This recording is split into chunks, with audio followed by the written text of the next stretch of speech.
we commence today's program with a discussion on recognizing the value proposition of a sustainable environment, for which I have Ms. Rajeshwari Chandrasekhar, Chief of Field Office, UNICEF Maharashtra, and Mr. Anurag Agarwal, partner at Avishkar Capital. The session would be moderated by Ms. Rama Mohan, CEO of NSE Foundation. I welcome the speakers and the moderator to take on the session.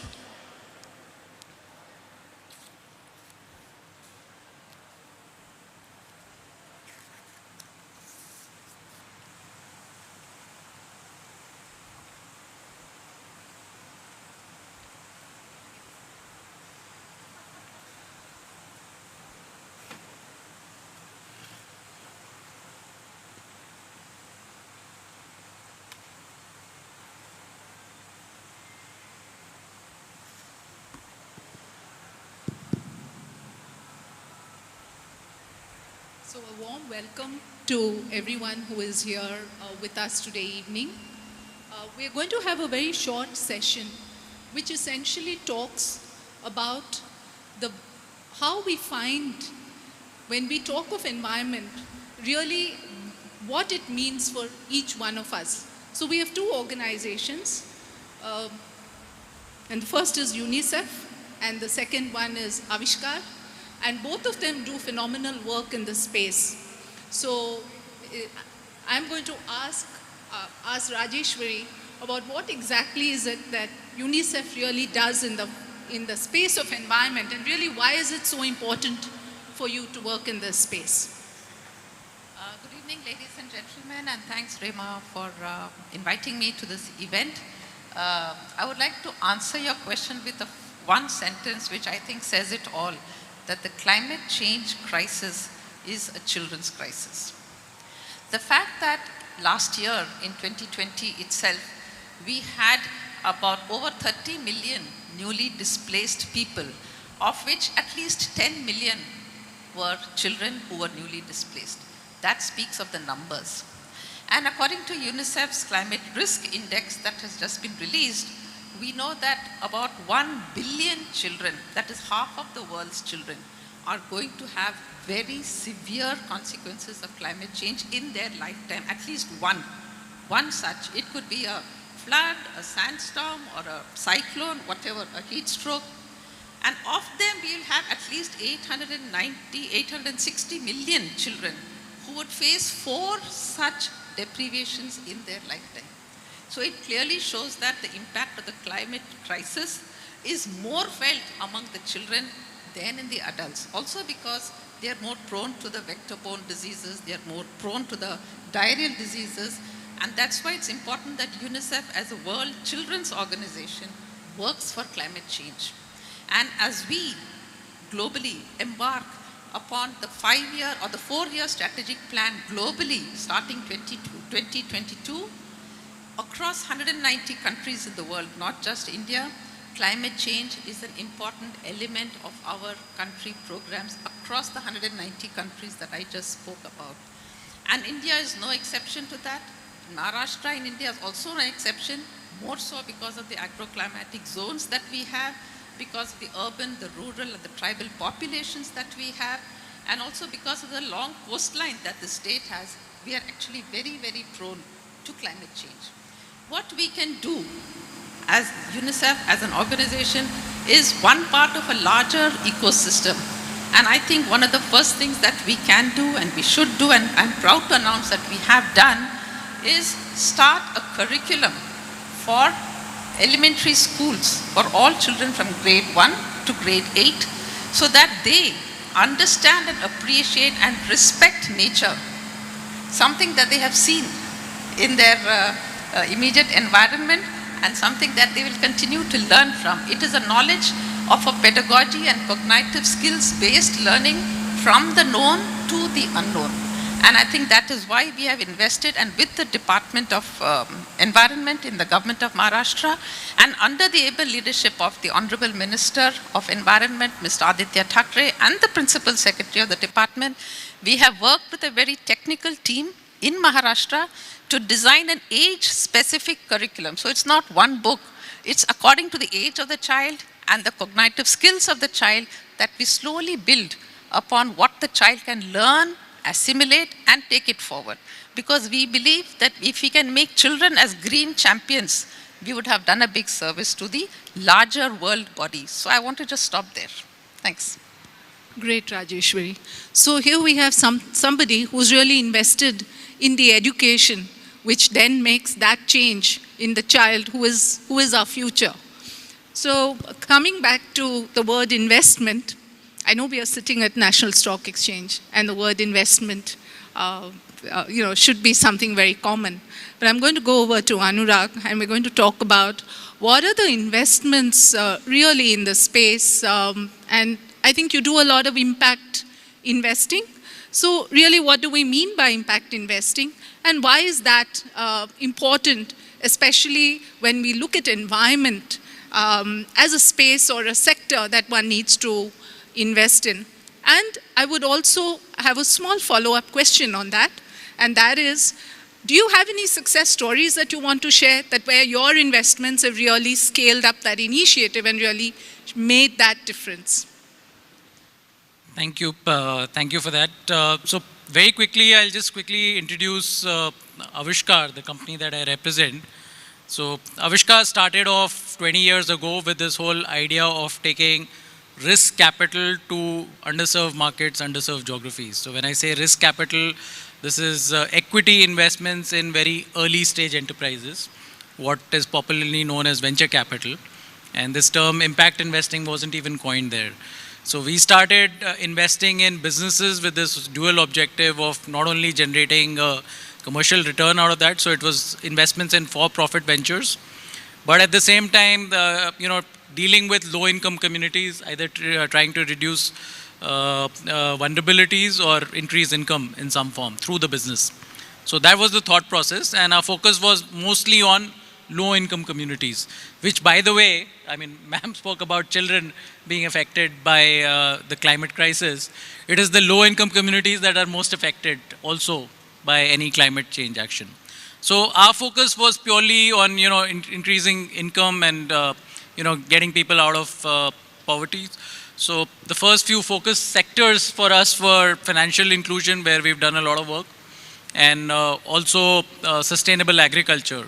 And again, that's a space that, is very closely associated with climate action as well. So these were our primary focus areas, but on our journey over the last 20 years, we've realized that, you cannot ignore the climate space. So in fact, in our new fund that we are just raising, in the process of raising, this is one of the 3 core areas for us. And we have made investments in the past in, you spoke about a case study or a success story. So I want to talk about one of our investments that we made in a waste management company called Nepra Resources. It's probably India's largest dry waste management company, deals exclusively with dry waste. So it's got a very beautiful model. It integrates with rack pickers at the back end, people who are in the business of collecting waste. It sets up these very large material recovery facilities. So it's a company which started off from the city of Ahmedabad, but is slowly expanding across the country. So has already set up these material recovery facilities in Ahmedabad, in Indore, in Jamnagar, in Pune. We're in the process of starting one in Mumbai as well. Also going to other places like Patna, Delhi, Lucknow. So pretty much across the country, the need is very much there. What we do is, whatever waste comes to us, whether through these rack pickers or through the municipalities, we are able to segregate and sort them at scale and are able to resell it to the recyclers. So these are small recyclers. And we are very proud to the fact that zero waste, whatever comes to our recycling facilities, goes to the landfills. So, we are able to derive value out of this. It's a business which is also quite profitable. So we operate at close to about 40% gross margin. When we invested in this company, it was a ranked startup. We started with a $500,000 investment in this company. The company has already raised close to about $40 million. Is growing very fast, more than 100%. It did take a little bit of a hit during the COVID period, but has bounced back strongly. And hopefully, in the next few years, we should see this as a listed company. So it's also generated a lot of financial return, is solving a core problem. So that's essentially the kind of focus that we have in our business, looking at business models that can be sustainable and create value for the investors, and at the same time create a lot of impact on the ground, and specifically through climate action as well. Great, Anurag. So I think we've gone from investment in education and the children who are our future to investment in initiatives or companies or projects. And I would just like to take a step back here and say it's also about investment.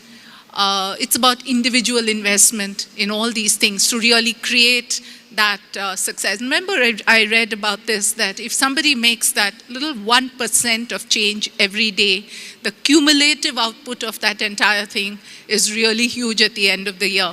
So I think if each one of us pledges to take something related to the environment, it could be waste management, it could be air pollution, whatever is our cause, and make that little change, that can really go a long way. So thank you so much. Thank you.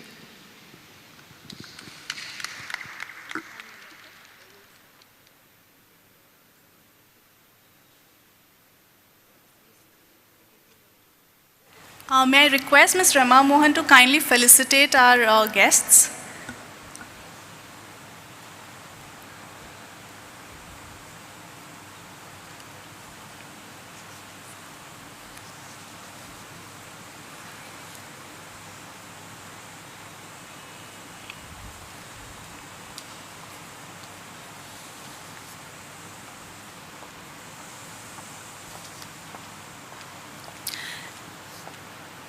To Ms. Rajeshwari Chandrasekhar.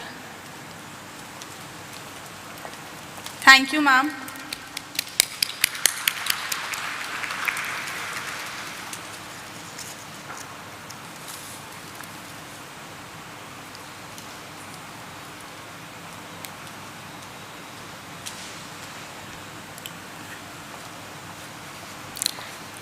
To Mr. Anurag Agarwal. Thank you, sir.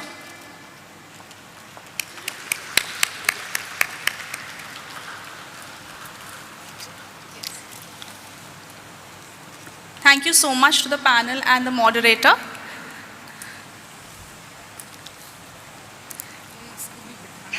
We now have a presentation on some examples on how waste management can be done, but from a producer's point of view. We need a responsible producer to make sure that the line that is going on from the customer, the producer, and the end user is complete. So I have Mr. Saurabh Shah, MD of Black Forest Solution, on extended producer responsibility framework and the implications of the same. May I please invite you, sir?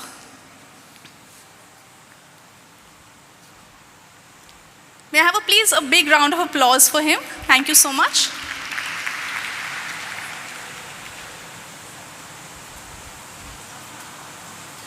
Good evening, everybody.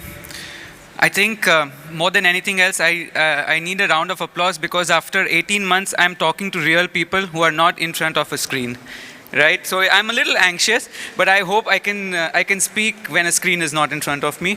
Thank you very much for giving me this opportunity to speak here to this very interesting audience. I have a lot of known faces and a lot of friends already in the audience because all of us have been involved in some way or the other with waste management.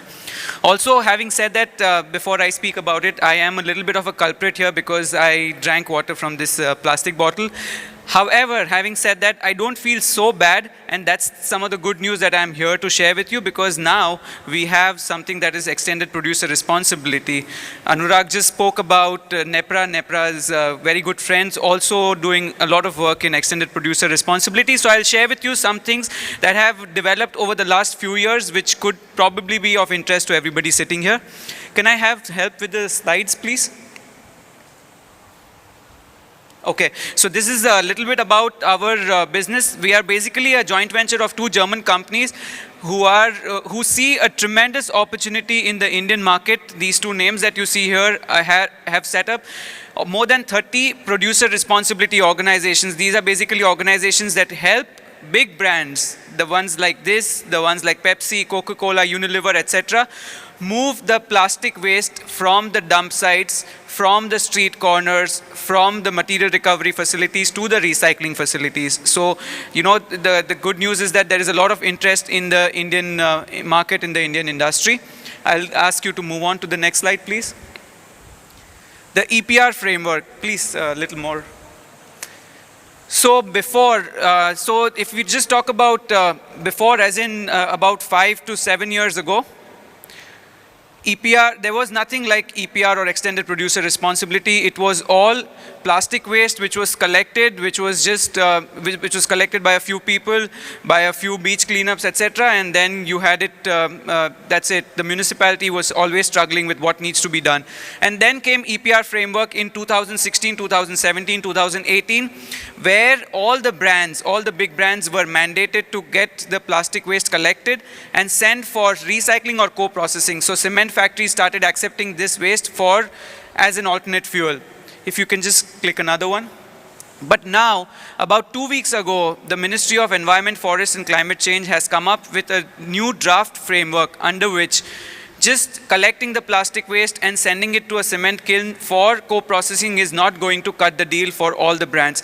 All the brands have to make sure that the plastic waste is collected, segregated, it is also reused, recycled. More importantly, there is a use of recycled material. For example, this bottle that I am having in my hand here cannot be made of virgin plastic. If it is made of virgin plastic, there is a possibility that this brand could be asked to go out of business. They have to compulsorily use recycled material in their plastics. So you know, what happens as a result of all of this is that more plastic waste gets collected, segregated, and put for reuse. And finally, what is not recyclable goes for co-processing. Next, please. However, the problem with this one is that, you know, while the rules have been released and we have all these things, the targets that have been set up are extremely steep and the timelines that have been given are very, very short. Countries in Europe, especially Western Europe, are asked to make bottles of recycled material by 2025, but they have had infrastructure for the last 30 years. Unfortunately, in our country, the infrastructure is still not there. At the same time, it also presents an opportunity for infrastructure to be set up. So, you know, we have kind of an interesting problem here. If you move to the next one, please. Yes. So, one more, please. So, who are all the impacted stakeholders? All the big brands that we talk about are impacted stakeholders. So, there are producers, importers, brand owners who use these plastic bottles, plastic packaging. Includes all our online retailers, Amazons, Flipkarts of the world, who send lots and lots of goodies to us online. Recyclers, of course, who recycle these plastic bottles, plastic packaging. Urban local bodies, the municipalities also have to think about what needs to be done, and state pollution control boards. All of these are stakeholders, are answerable to this entire new framework. Next, please. And these are some of the brands, and of course, there are many more who get impacted. However, having said all of this, what is the key solution? The key solution is not try and increase your infrastructure for collecting the waste. The key solution for the brands is try and make better products, make more sustainable products, make changes in your business plans so that you are able to reuse a lot of your plastic packaging, you are able to easily recycle a lot of plastic packaging. You know, we have a lot of startups that are working in the country. There's one that comes to my mind is called Refillable. You know, they go home to home and refill your shampoo bottles, your containers, etc. So while some of you might think that these are very niche business models, may not last too long, having said that, there is still there's a big opportunity for new business models, for new startup companies coming up with innovative ideas to introduce these materials, to introduce these business models and try to make more sustainability, more circular solutions. Next, please. Finally, I want to share with you a very interesting project that we have recently won, which is with GIZ, to introduce digital solutions for plastic waste management and new technologies for plastic waste management. So we are working with brands to implement customized take-back solutions. For example, there are brands who say that we want to collect back our packaging material from certain cities, from certain geographies, etc., and do that. There is also something like plastic credits there are specially activities for beach cleanups, river cleanups, etc., for which there are international brands who are willing to support that, and we have a network of such brands who can work with us to have more and more plastic waste collected, segregated, and sent for recycling. So when interesting developments happening all over the country, ever since COVID has hit us, we have learned one thing, that change comes to us at unprecedented pace. But I'm happy to share with you that there is a lot of interesting activities happening, a lot of interesting business models developing in plastic waste management, something that will take us far very soon. We have a lot of distance to cover, but definitely there is a lot of positive developments. Next. Thank you. That's all I would like to share with you. I will be very happy to exchange thoughts, ideas with most of you in an informal session after the seminar. And feel free to reach out to me if you have any questions or any thoughts about plastic waste management or recycling. Thank you so much.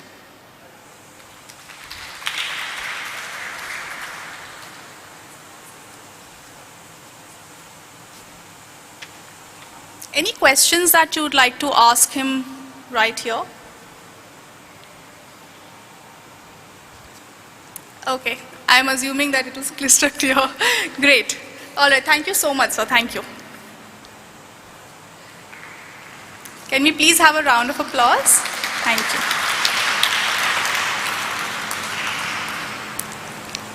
May we have the NSE film that we have? So NSE Foundation, of course, is working on various focus areas under the CSR activities of NSE Group.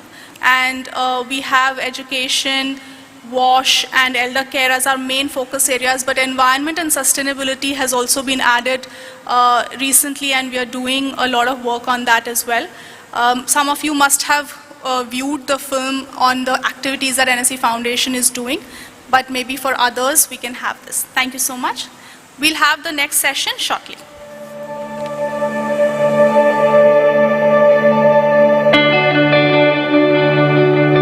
A partner in India's journey towards inclusive development. NSE Foundation's efforts are concentrated in reaching health, dignity, and education to the furthest fringes of the spectrum.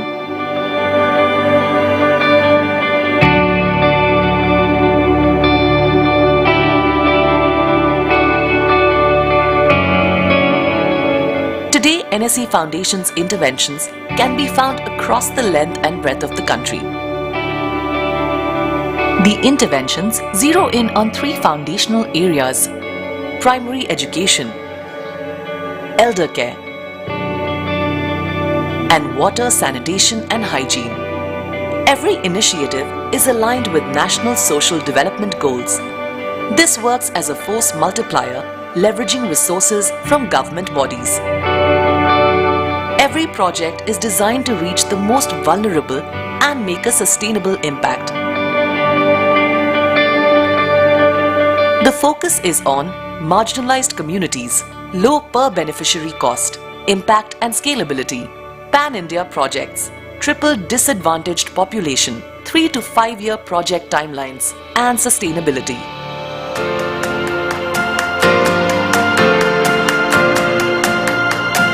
NSE Foundation's interventions try to increase enrollment and improve the quality of education available to children in the 5 to 12 year age group, particularly amongst the first generation learners.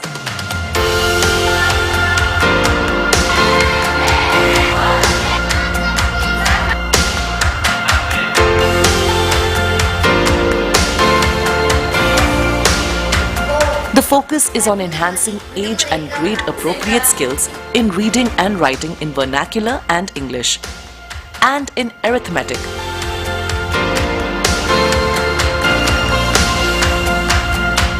Locally recruited volunteers are specially trained to deliver focused lessons through remedial classes.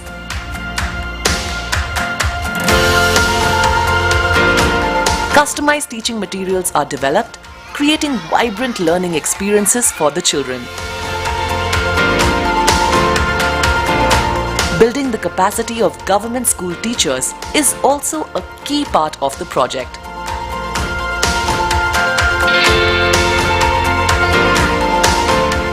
work also happens as out-of-school programs, turning village houses, local clubs and civic halls into lively classrooms.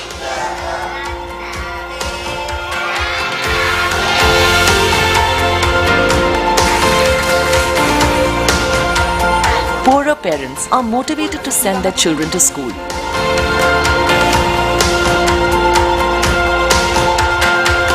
The community is encouraged to get involved in the running of the school. Sustainable models are emerging. There is a tangible difference in the quality of education. The dropout rates are going down. Enrollment is going up. The children are learning to dream.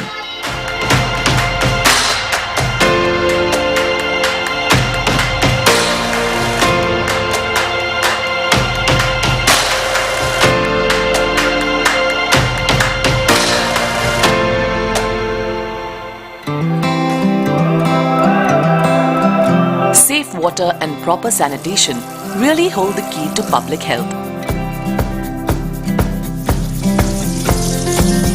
NSE Foundation is at the forefront of the sanitation revolution that's transforming India by touching the lives of more than 3 lakh people across 6 states.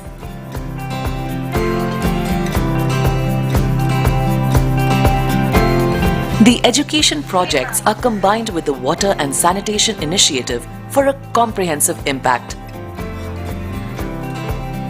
In village schools, toilets are repaired and retrofitted, making them ventilated and clean, girl-child friendly and easy to use for little children.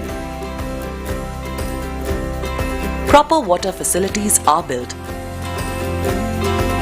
Kitchens are made clean and hygienic.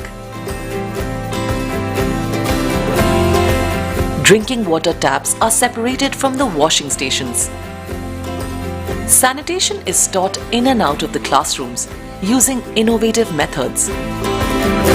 Adolescent girls are trained in menstrual hygiene.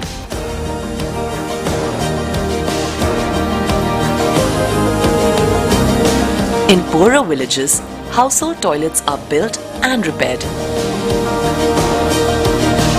Community toilets are also constructed, filling a key gap in the sanitation mosaic. Access to clean water is enhanced through building hand pumps. In drought-prone areas, reservoirs are desilted and water supply augmented. Volunteers work closely with the community to inculcate awareness. The local people are motivated and mobilized. In education or in sanitation, community ownership remains the key to sustainability.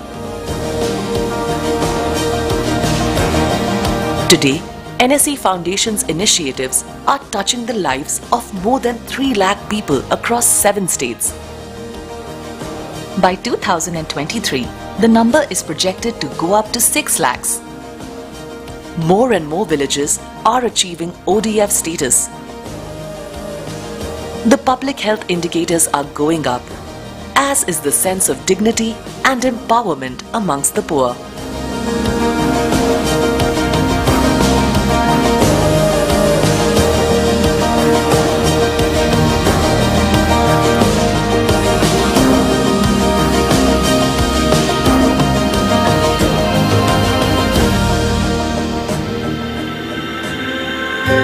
At the other end of the spectrum from the children is yet another critical demographic challenge, the graying of India.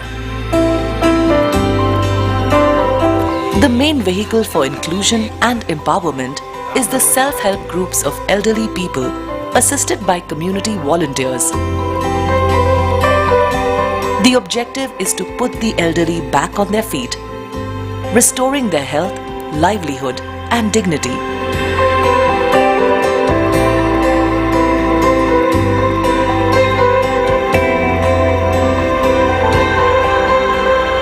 Health is the first stumbling block. The groups organize regular medical camps, and work towards making government health and social security schemes accessible.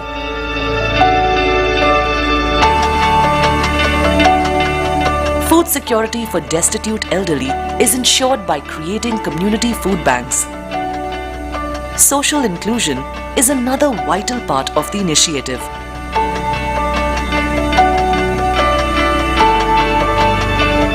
An effective financial preparedness is achieved with the group members making small contributions to create a savings pool. This money is available as a safety net for emergencies or as a credit for small businesses. With a support system in place, the elderly are back at being productive.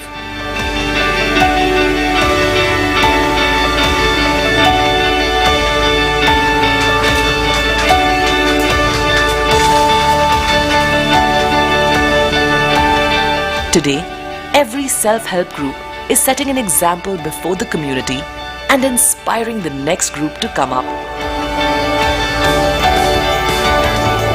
The elderly have found not only a new lease of life, but also the respect and social empowerment they deserve.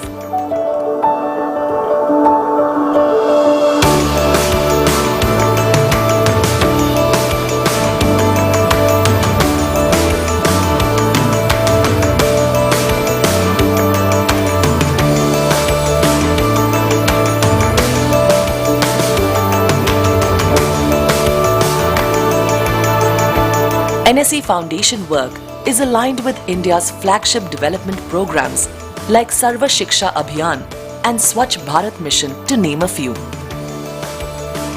Working together with the government and committed social organizations, every day brings us a step closer to national priorities as well as global sustainable development goals.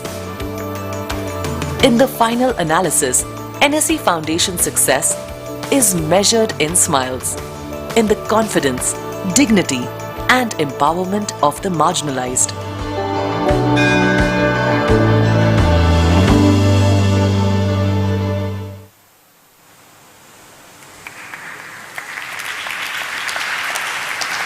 Thank you so much. We have a very exciting session coming up, but before we do that, I would request Mr. Vikram Limai, MD and CEO of National Stock Exchange, to kindly welcome our esteemed guests over here and also please say a few words. Thank you.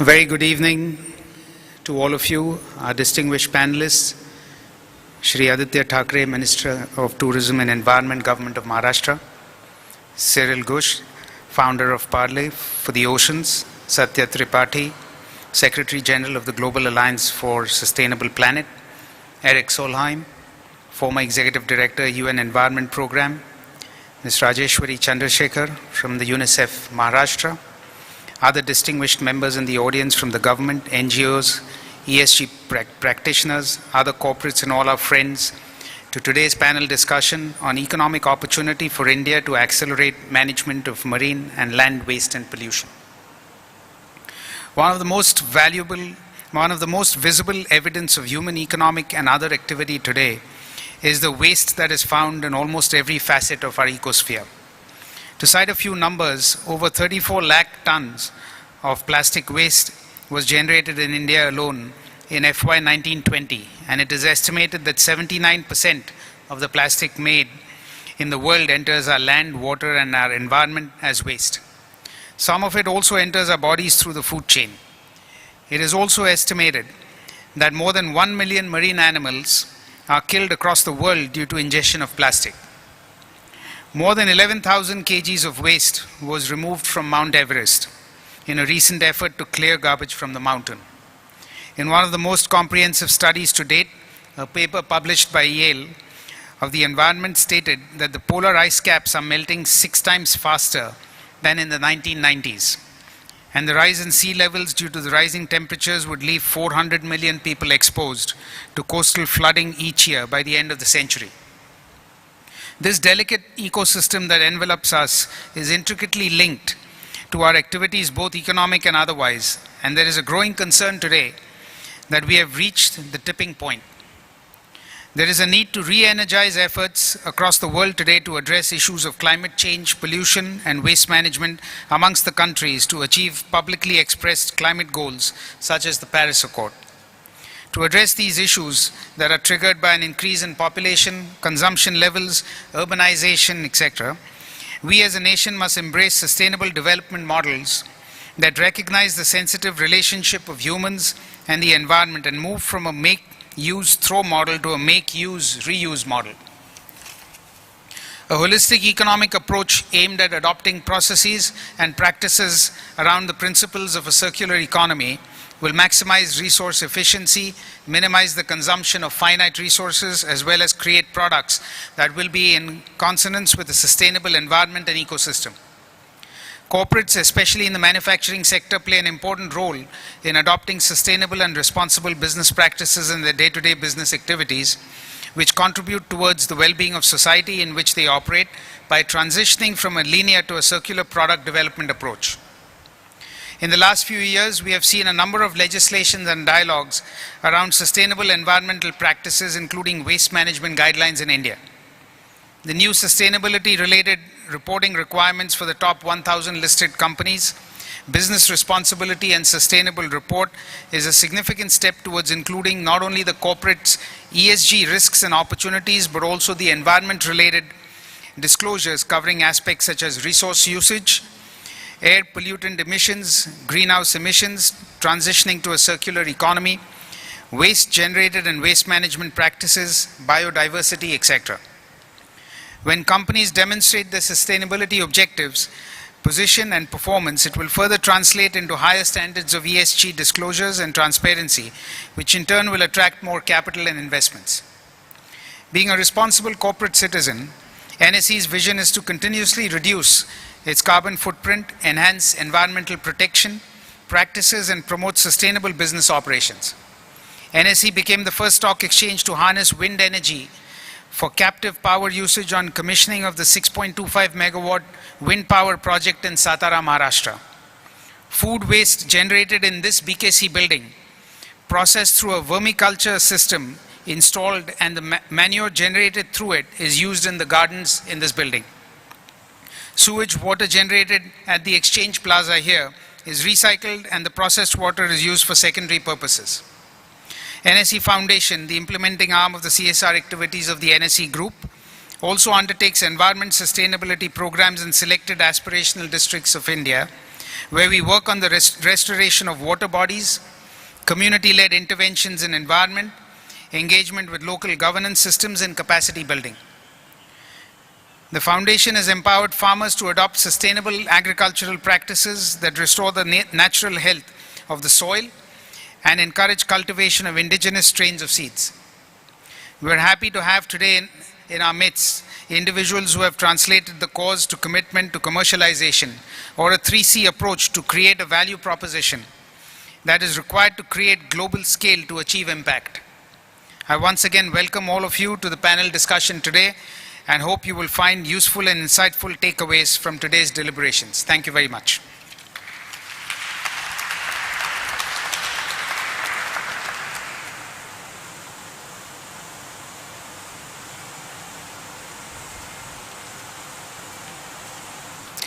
Thank you so much, sir. We now proceed to the panel discussion on economic opportunity for India to accelerate management of marine and land waste and pollution. This session will be moderated by Mr. Satya Tripathi. May I please join us on stage, sir? Secretary General of Global Alliance for a Sustainable Planet. And I welcome our esteemed speakers, Shri Aditya Thackeray, Honorable Minister of Tourism and Environment, Government of Maharashtra, Mr. Cyril Gach, founder of Parley for the Oceans, and Mr. Eric Solheim, former Executive Director of UN Environment Program.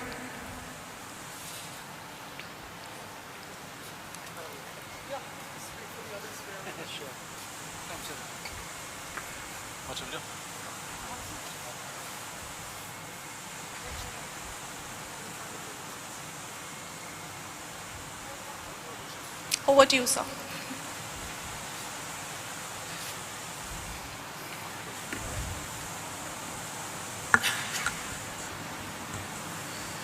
Good evening, ladies and gentlemen.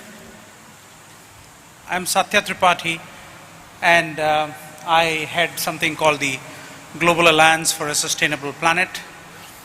This is the world of alliances because there are thousands of these, so why is it any different from others? But before I do that, I would like to thank Vikram and Rema for really stepping up and organizing this because this is the nerve center of the corporate universe of India, and it is extremely important that conversations such as this happens here rather than elsewhere. So thank you for the initiative and the support.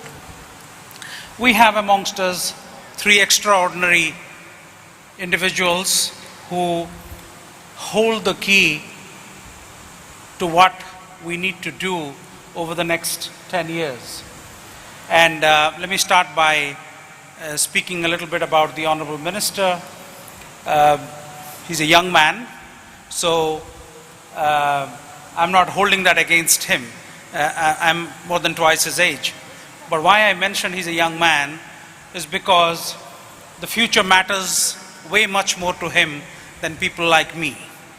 So, and young people see things in a very different perspective. It's a different generation and a very imaginative and a very innovative generation. And I'm proud to be still around when you have leaders like Mr. Thackeray.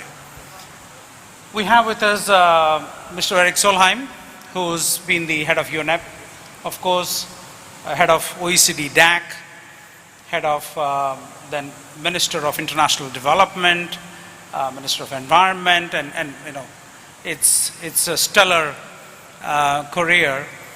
I was with Eric when he was the head of UNEP, and I was the number 2 heading the office in New York and heading the UN's Environment Management Group.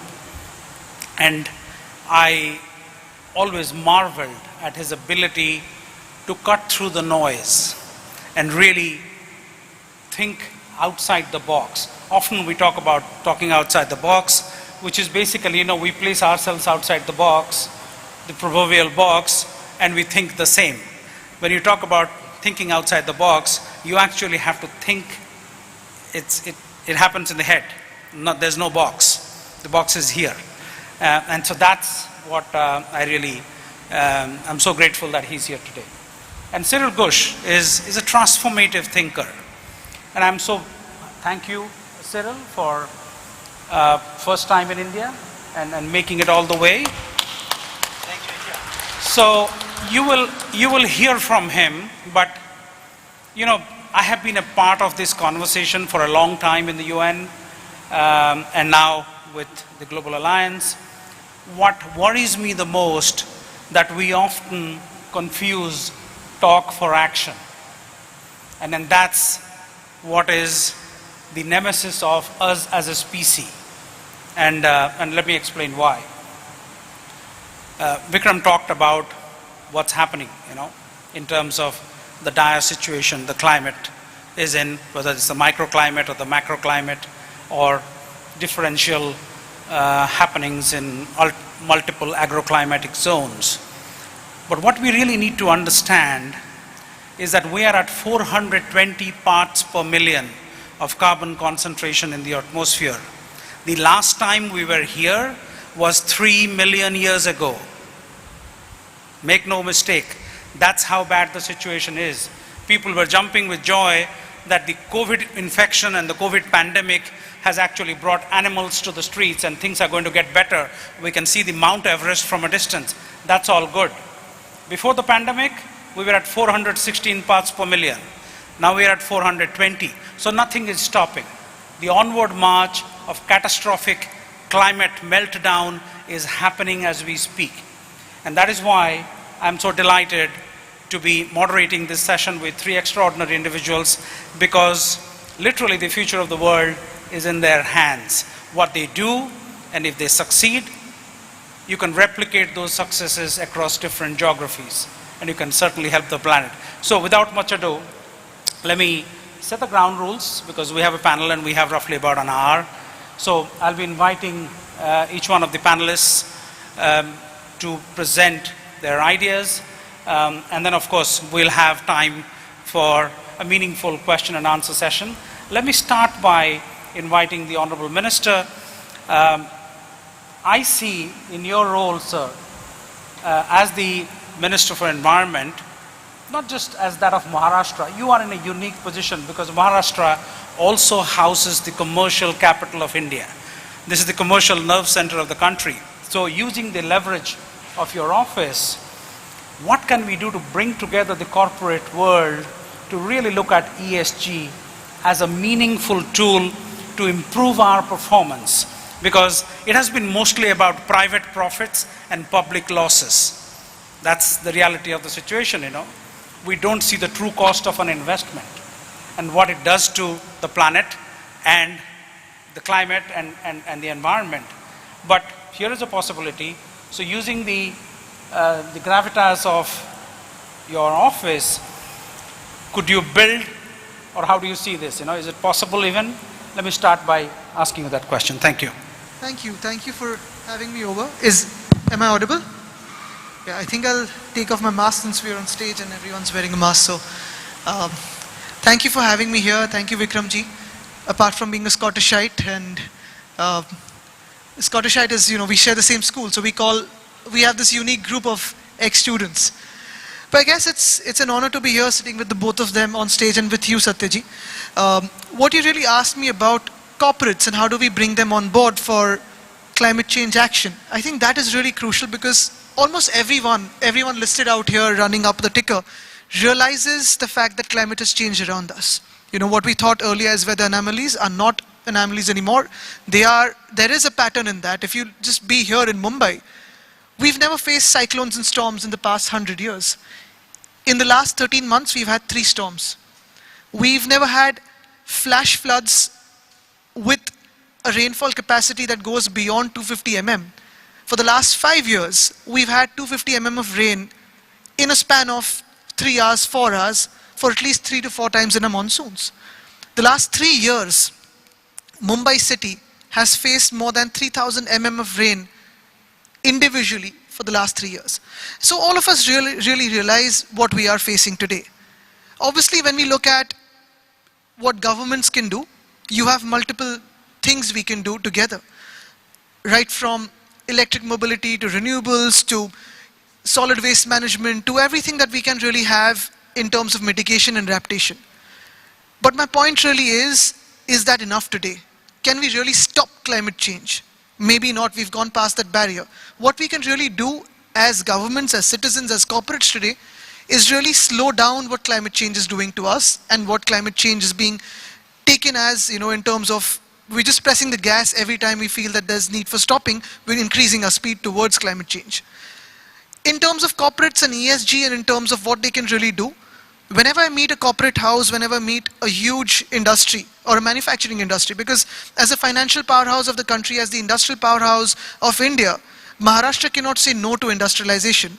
Neither can we say no to manufacturing industries coming into our state. We have to accept them. But yes, better discharge standards, better emission standards, and what are the smaller nuances we can really focus on in terms of making it a habit rather than a movement for us to adhere to climate change emergencies. For example, my friend Afroz here, he makes it a point almost every single day to go to the beach, clean the beach, separate the plastic waste from the other waste, you know, and so on and so forth. But then again, what I see in him, apart from all of us, now when we go to him and we work with him, we're a part of a movement. What is with him is a habit. He wakes up, like we go to the washroom every day or we go for a shower, he goes to the beach and cleans up the beach. I think when we start changing our habits, that is where we really can make an impact. So in terms of even the corporates, I'm not saying take big steps, spend a lot, you know, invest half your capital onto climate change emergencies. Obviously, there will be agencies and there will be people who will tell you that. All I am saying is, if you can make smaller changes in your corporate houses, in your manufacturing industries, in your complexes, maybe just switch your lights to better lights in terms of energy efficiency. Ensure, like Vikramji said, the waste that is generated in your building or your complex or in your households or the staff households or the colleagues' households gets segregated at source. Electricity. Do we really need to use all the electricity in all the cabins or corridors or the toilets that we have in office buildings? Carpooling, or probably using EVs. Can we just ensure that all of us at a certain point in the next 1 year convert ourselves to EVs, and also when we use EVs, ensure that this EV electricity is coming from clean power? I think even if we start making smaller habits of all the colleagues working in our corporate houses, CSR, ESG would be too big a term to use. Making smaller habits the part of our daily life, that is something we can look at.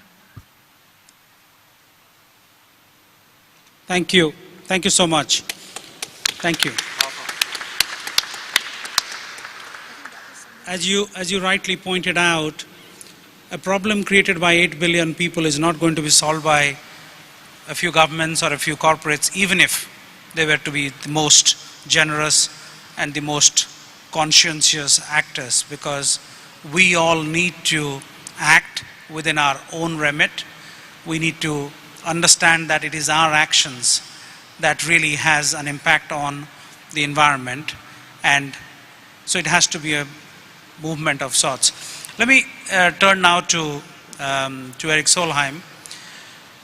Eric, internationally, I mean, you travel quite extensively.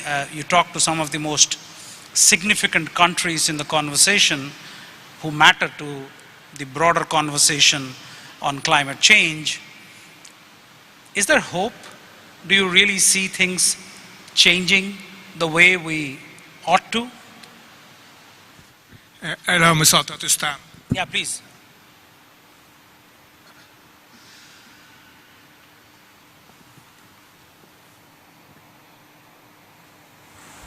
The answer is absolutely, but there is a paradox here, because yes, indeed, the situation is serious, as set out by Satya and by my good friend Aditya Chi. It's a serious situation for planet Earth. But I believe there is every reason to be optimistic, and I will set out why. Just being here in this great city, Mumbai, is so inspirational. Just what I've done today. Been with L&T, Larsen & Toubro, one of the great companies headquartered here in Mumbai. They aim at setting up a factory for electric vehicle batteries in India, starting that race to electric mobility. Just before that, we spent 2.5 hours with Mr. Mahindra. What's his vision? Electric mobility, cleaning up the plastic pollution, making a great move for green development of business in India. And of course, I spent all day with my great friend Afroz Shah. Well, he's a lightweight when it comes to body size, but he's really a true heavyweight when it comes to impact.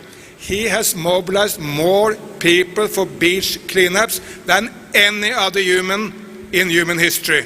Hundreds of thousands of people have been to the beaches here. It's incredible. And I will add this young, inspiring politician, Aditya Chi Thakkerai. He's my good friend, so I may be biased, but I believe he is one of the most inspirational young leaders in India today, maybe the most inspirational. And look to what he has achieved as the Environment Minister of Maharashtra. Of course, he had to convince the government and cabinet, otherwise he couldn't do it. But protecting the mangroves, increasing the size of parks, do tree planting, making an electrical vehicle strategy for the state of Maharashtra. It's an enormous global importance. If Maharashtra had been a separate state, it would have been the second biggest state of Europe. Just bigger than Germany, a little bit smaller than Russia. That's the importance of Maharashtra. And I see 3 global changes which are of big importance to what we are discussing. Number 1, in the past, environment was just about the negatives, to avoid negative impact. Now it's all about the win-wins. All the policies which are good for the environment, good for people's well-being and health, as well as good for jobs and prosperity at the same time. We have all those policies now. The old model of development, which started in the United Kingdom, then spread to Germany, to the US, to Korea, Japan, to China. First we pollute, and then we clean up. That, ladies and gentlemen, that was the 20th century. 21st century is how do we go green? By creating prosperity and jobs. In China, President Xi Jinping says, green is gold. What is that? An opportunity for China to be rich and green at the same time. In the United States, President Biden has put forward the most ambitious green program in the history of the United States.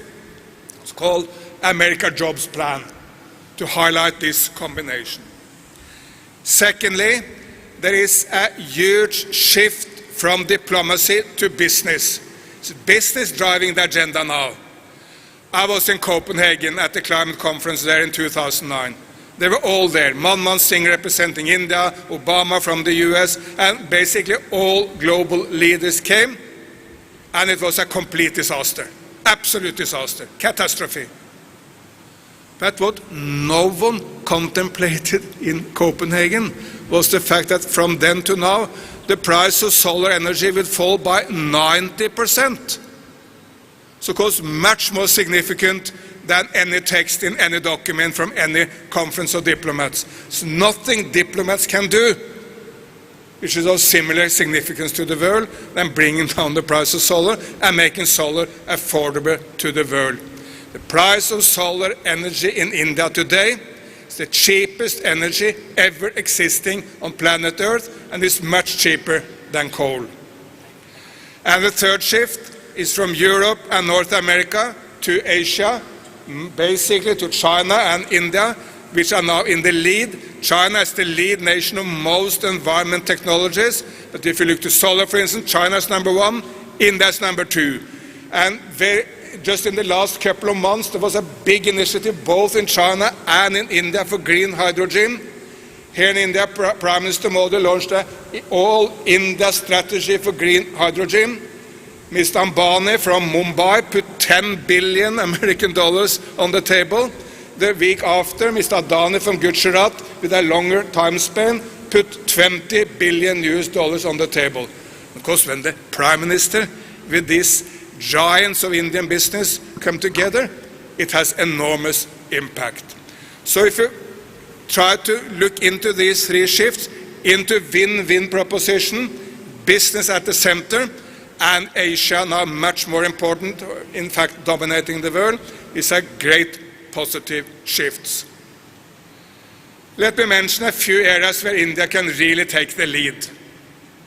India has an enormous opportunity to be a lead nation, maybe the lead nation, on green energy. Green hydrogen, solar power, as India has more of the biggest solar power plants than any other nation in the world.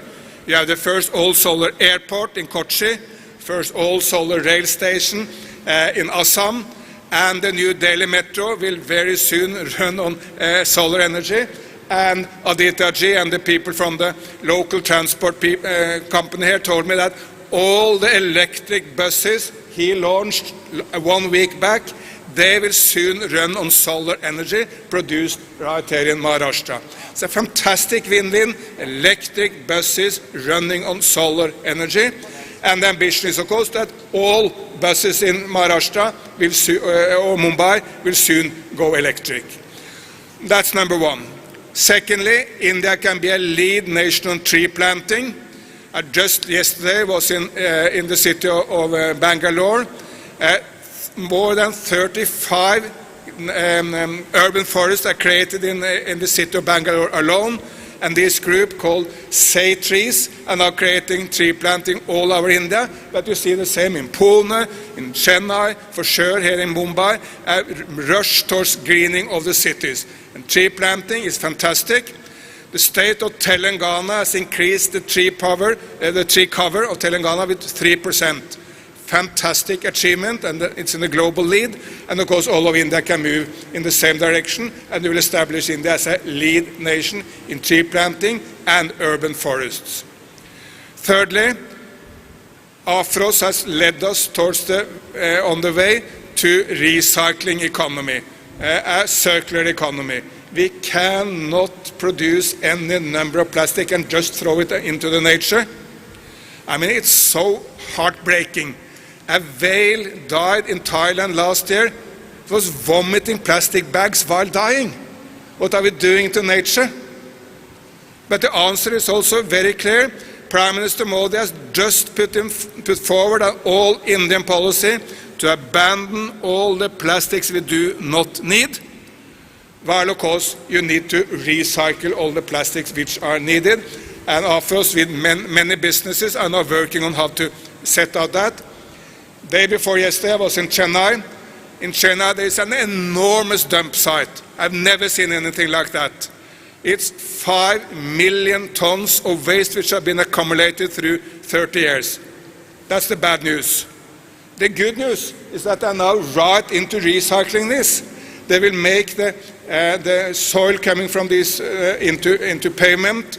They will burn the plastic to create energy, and they will clear the place.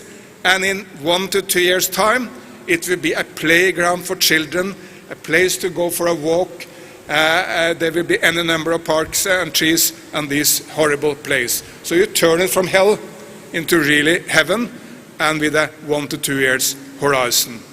So these are enormous opportunities for India in renewable energy, in tree planting, in a circular economy, and for sure there are many other areas for these to happen. And at the end, let me mention, which is where I work with Satya Tripathi. He has worked so closely with the government of Andhra Pradesh. And in Andhra Pradesh, they have made a great experiment. But it's not an experiment any longer because 1 million farmers have joined it. And that is zero budget farming, which is reducing fertilizer, reducing pesticides, using the residuals from the agriculture as the fertilizer into the new agriculture. And it's again a win-win-win. Health of the farmers is drastically improved. They have bigger yields and thus make more money. And of course it's fantastic for the environment. And what he wants to do is to take this to all India, to set up a fund to invest in this kind of renewable agriculture and renewable business all over India, to make sure that India is adapting to climate change in the right way. This is a fantastically inspiring project. I'm so happy to be Satya's partner with that, and that goes what Global Alliance for a Sustainable Planet will do in India, while we do other projects in other parts of the world. So yes, indeed, the situation for Mother Earth is serious, but yes, indeed, it's hope and business like you and this nation, India, is right at the center of that hope. Together we'll transform the world. Let's just do it.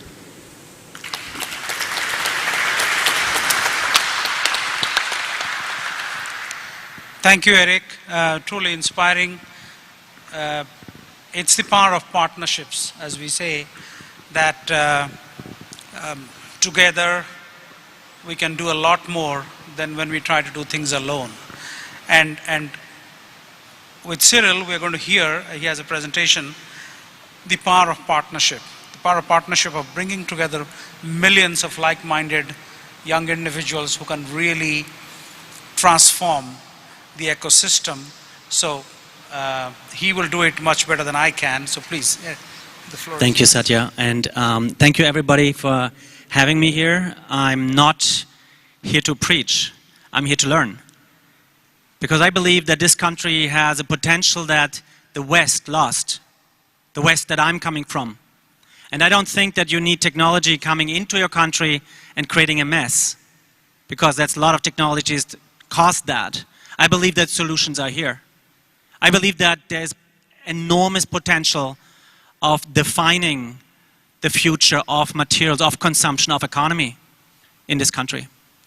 So I hope this presentation will, before the deck hopefully gets up, I want to speak a second about my journey. I started my career when I was 18 years old. There was the legal age that you need in Germany where I come from to start a business. And technology allowed me to become a creative director, a strategist, working for brands, working for the biggest brands, the biggest corporations, governments, or individuals. In 2012, like nearly 10 years ago, I met a guy, an environmentalist, a controversial environmentalist, a guy who fought for whales, is fighting for whales, is fighting for life in the sea. And he was arrested in Germany and was visiting Europe. And a mutual friend introduced me, and I saw him in a law firm in Frankfurt. His name was Captain Paul Watson of Sea Shepherd. And sitting there was like meeting Jay-Z, a street drug dealer turning music artist. And here was a controversial, originally youngest activist turning legend. What I learned in this meeting, July 16, 2012, changed my life, because I learned that my generation, your generation, our generations could leave behind a deadly legacy, a dead sea. And this is something we can't afford, because this planet is a blue planet. It's an ocean planet. It's actually planet ocean. Just because we're dust walkers, just because we can't naturally dive and meet all these creatures below water, it doesn't mean that there is not a universe down there with the majority of all biodiversity, all biomass on this planet. We're saving because these animals, these creatures down below allow us to be here.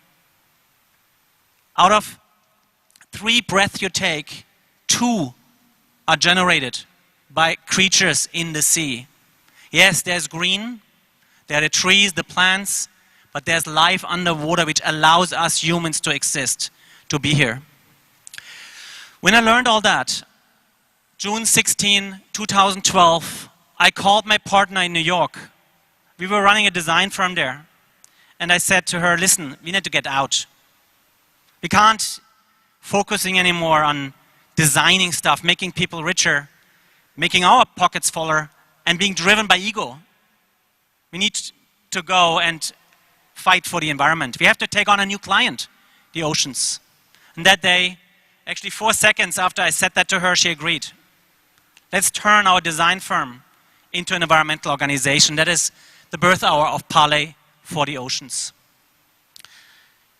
When you're looking at all these environmental issues we're facing today, when you're looking at all these threats, climate change, the plastic crisis, the fishing crisis, we are looking at economic failure. And I'm not saying that in a notion of being anti-capitalist. I'm not. I'm pro-capitalist. I'm molded by capitalism. All my opportunities I had because of business, because I'm a designer. I'm a tool. I'm an instrument of change, a very precise instrument. And when I was given a challenge to design a product, to redesign an identity, to relaunch a big corporation, failure was not an option. And that's what connects me with that cause. Failure is not an option. And we all went, and you, like no others on this planet, went through the digital revolution. It became an opportunity for your country. You brought the best programmers, the best coders. Silicon Valley would be quite vacant without India. So I think what we can call this, if you go one slide back, please. And I like that you're taking the speed into your own hands. I need that. If you go one slide back, please, then you see the word material revolution. I compare the material revolution with the digital revolution. What happened around 2000 changed the world. We are using media completely different. We are consuming differently. We are transacting differently. Digital and the digital revolution changed the way we live. Technology first, consumer behavior followed. And I believe now it's time for a material revolution. And we announced the material revolution at the United Nations General Assembly Hall in 2018. And we said, within the next 12 years to come, not so many left anymore, but back then it was 12 years still, we need to end the old ways of doing business. We need to get out of toxic. We need to get out of harmful. We can't afford it anymore. We can't afford driving this planet deeper into the toxic age. The material revolution means we got to invent. We got to invent our way out of a mess, out of a global environmental crisis, which creates so much anxiety, which creates so much depression, frustration. We need to invent our way out of this. And it's the biggest opportunity of our generation. Because this is an invitation, really, to invent, to redefine and to redistribute wealth. Because the old players are too slow, again. And we saw that in the digital revolution. All the old players I spoke around 2000 about digitalization missed the train. And we are seeing the same happening again. We see a BASF fighting for plastic, putting billions of dollars into alliances to protect this technology.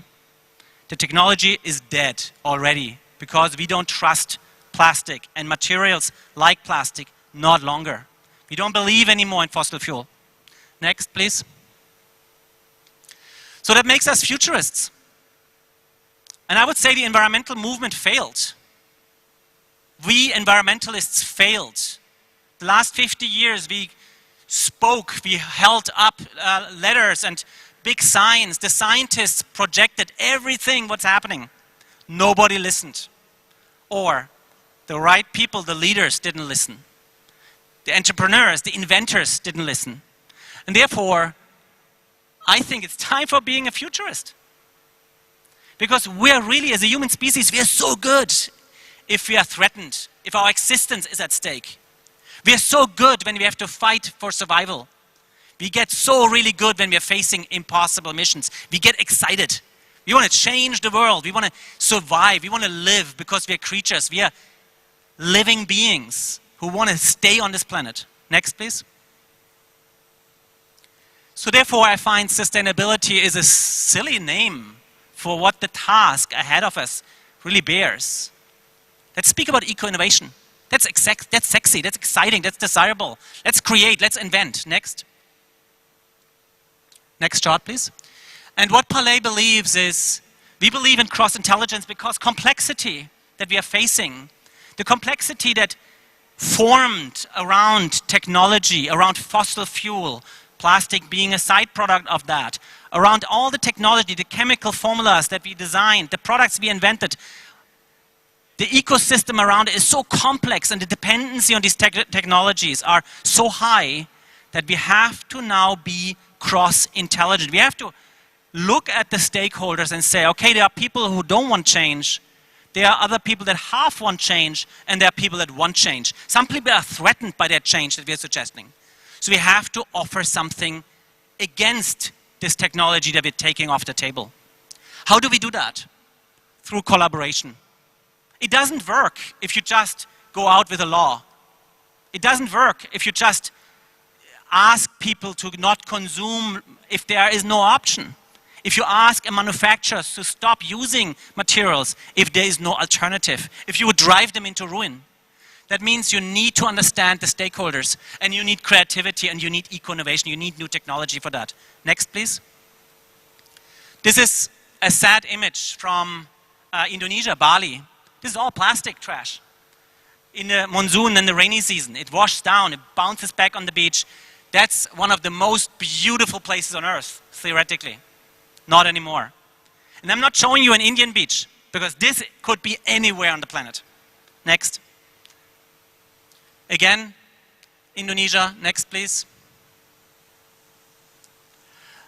Plastic, in our eyes at Palais, and I'm a designer, I'm allowed to say that, is a design failure.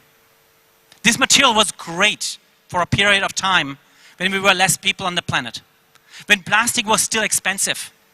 Now, it's a commodity, we just throw it away. We use a plastic bottle in average for 15 minutes, and then it lives for hundreds of years. Even if we recycle, even if we collect, retrieve, and recycle, plastic is still a design failure because it's harmful. It leaches microparticles. It leaches chemicals. It gases off. this seemingly safe material, which is safer than lots of sicknesses and illnesses, of course, is technically a toxin. So many illnesses are caused by it. And there is no excuse for that. Plastic is a zombie wandering around the world, and still we are so depending on it. I'm wearing plastic right now. This is a plastic jacket. I'm holding a microphone that has plastic components coming with an airplane that wouldn't work without plastic. We are addicts. This material allows us to live our life as we are used to it. It breaks down, it breaks down, it breaks down. It becomes bioavailable, so we eat it. We have it in our water, we have it in the air we breathe, in the food we eat. Plastic spread around the world and is everywhere. Next, please. It's a cycle, really. And you see here, even the smallest, the zooplankton, the green dots being microplastic. It goes to a level where you can't harness it, you can't capture it, you definitely can't anymore recycle it. We see animals growing up entangled. We see whales beaching full and filled up with plastic debris. And we even find at the end of the world, and that's on Midway Atoll, we find birds mixing up food with plastic trash. Their bellies full of that stuff. Next, please, sorry. So, in our eyes at Palais, plastic is a design failure. That means we need to redesign it. We need new materials. That's easier said than done. It will take 15 years, it will take 20 years, but we have to move fast to even hit that. Even if we would have the material now in our hands, and there are some alternatives already, until we commercialize it, until we introduce it to supply chains, this takes a moment. It took me 10 years to introduce our idea of ocean plastic into the society, into the supply chains of all the big players, to bring a vision to scale. I'm going to speak about that in a second. But what we can do today, what the Band-Aid really is today, and there's no excuse, is to not make more plastic. We can switch to recycling like this. No problem. Next, please. And therefore, we are suggesting a new strategy. The 3 R's, everybody knows them, who is familiar with the plastic area, the plastic crisis. The 3 R's were suggested by the plastic industry as the antidote against that poison. Reduce, reuse, and recycle. What does that say? It says the plastic material is fine. You litter bugs, you stupid manufacturers, you're using it wrong. But we got this amazing material. Please don't let it go to waste. We don't believe in that. We believe it's a design failure, it needs to go. And we suggested a new strategy 7 years ago at the United Nations. And this strategy, next please, is called the AIR strategy. And it's based on this one single fact that we depend on oxygen. We need the air that the natural world creates for us. So we can't destroy the oceans. We can't destroy these animals. They allow us to be here. And AIR also means avoid, intercept, redesign. Avoid plastic where possible. Intercept plastic debris. Take it back from nature and use upcycled material instead of making more plastic. The R is the most ambitious aspect. It says redesign. We need to redesign, reinvent, recreate plastic in itself. Next, please. Avoid means communication, educating people who own corporations, people who run corporations, politicians, government officials, work together, learn, share. Next. And intercept. We are operating now in 30 countries. We have got nearly 300,000 volunteers on the ground. We are staffed to the max. And we're going to go into every country with a coastline within the next 5 years. But we will not end the problem of plastic pollution by cleaning up beaches. Sorry. I'm a campaigner. I'm an advertising guy originally. I'm a brand strategist. But I'm also a designer and I know feasibility. We will not solve the problem by cleaning up. It won't happen. And for many, it's an alibi. But for us, it's a tool. It's an education tool. Every billionaire that I invited to a beach with his family to clean up a day, to learn from experts, de-invested, changed the strategy of their companies, or drastically changed their mind, at least that day, without me giving a big lecture. They just understood. Cleaning up a beach is a meditation, is a reflection, is the best class you can have. Without big words, you just realize, you just understand that plastic is dead wrong. Next. So you see volunteers all around the world, from the Great Barrier Reef to the Easter Islands, Rapa Nui in Chile or Mexico. We're operating in the Maldives, Seychelles, Sri Lanka. And still, next please. Our hope is in redesign. We began by redesigning that trash that we took back, and we are now able to recycle 95% of everything what we find. Turn it into a premium material. Turn it into an ingredient for luxury items. Because we said, purpose is the new luxury. Ocean plastic, the material, is as valuable as the effort that it takes to retrieve it. And we have proven that fact, because technically our material is 10 times more expensive in retrieval if you pay your people fair than a regular recycling supply chain. Next, please. And we achieved that by renaming these materials. Next, please. By trademarking it. Nearly 8 years ago, we trademarked ocean plastic, which today has no meaning because everybody is using that word. Next. And we turned it into high-performance yarn. Next. And we turned it into symbols of change. This shoe was presented in 2015. And it was the most successful campaign Adidas ever had, and the cheapest. Because it was a press release and a photo. And what we learned there was, there is so much guilt. There's so much shame. There's so much anxiety and fear. People are worried about the planet. And if you speak with them about doomsday, they don't want to listen. They don't want to hear bad news. They feel overwhelmed already. But if you go positive against it, and you say, you know what? This is an opportunity. This crisis is an opportunity. It's an invitation to create, to invent, to unleash our ideas. And we turned the white stuff on the mid is material collected in the Maldives. The green was a gill net, an illegal fishing device that stood in the water, left behind by poachers, and was retrieved. A fishnet turned into a shoe. This shoe, with these photos, made 100 billion media contacts. Earned media, not advertising. Because people just felt encouraged and inspired. Next. We then signed, we signed a 10-year contract with Adidas. That was our precondition. We said, we're going to give you this innovation, we're going to give you the name, we're going to give you our association if you truly commit to change your company. Because we wanted to turn that polluter into an eco-champion. And they did. And now you see athletes. You see Dominic Thiem winning tournaments with the Great Barrier Reef printed on his t-shirt. These products are made from trash. We turn trash into gold. And the consumer is happy to pay a little more for it. We saw Real Madrid cleaning up their jerseys. The sponsors even removing them to show solidarity with our cause. We saw all the big athletes, and we created even a run for the oceans, where 5 million people participated this year. This is the biggest moment of gathering in the environmental movement ever, on the streets. Next. Oh, I want to add something. Adidas is crossing $1 billion a year with Adidas Palais products. That's a lot of product. That means scale. That means we delivered an end-to-end solution that is unstoppable.